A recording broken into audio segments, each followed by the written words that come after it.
chapter 9. Then verily, the first covenant had also ordinances of divine service, and a worldly sanctuary.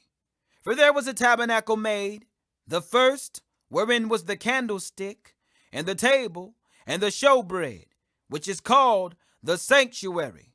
And after the second veil, the tabernacle which is called the holiest of all, which had the golden censer, and the ark of the covenant overlaid round about with gold, wherein was the golden pot that had manna, and Aaron's rod that budded, and the tables of the covenant, and over it the cherubims of glory shadowing the mercy seat, of which we cannot now speak particularly.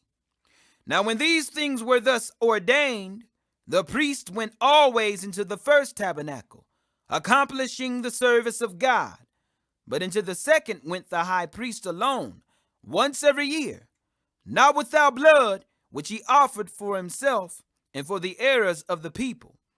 The Holy Ghost this signifying that the way into the holiest of all was not yet made manifest, while as the first tabernacle was yet standing, which was a figure for the time then present, in which we offered both gifts and sacrifices that could not make him that did the service perfect as pertaining to the conscience, which stood only in meats and drinks and divers washings and carnal ordinances, imposed on them until the time of Reformation. But Christ, being come in high priest of good things to come, by a greater and more perfect tabernacle, not made with hands, that is to say, not of this building, neither by the blood of goats and calves, but by his own blood, he entered in once into the holy place, having obtained eternal redemption for us.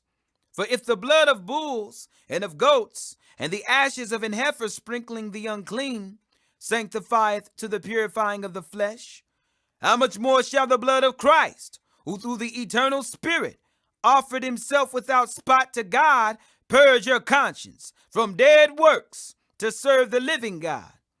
And for this cause he is the mediator of the New Testament, that by means of death, for the redemption of the transgressions that were under the first testament, they which are called might receive the promise of eternal inheritance.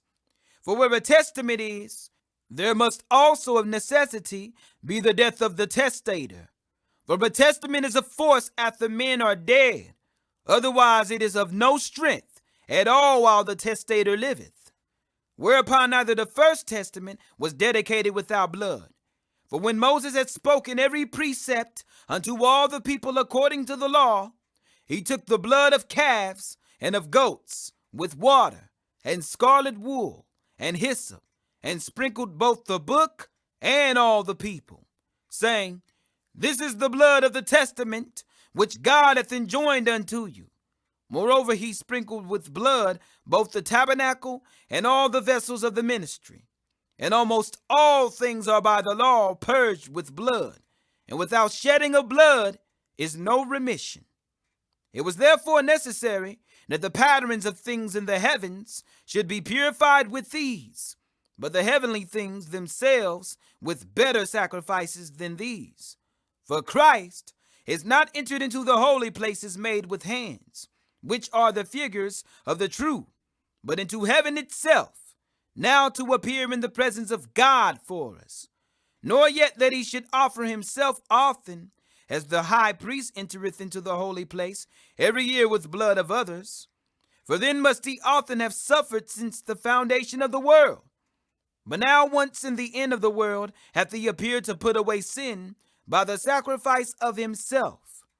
And as it is appointed unto men once to die, but after this the judgment, so Christ was once offered to bear the sins of many, and unto them that look for him shall he appear the second time without sin unto salvation.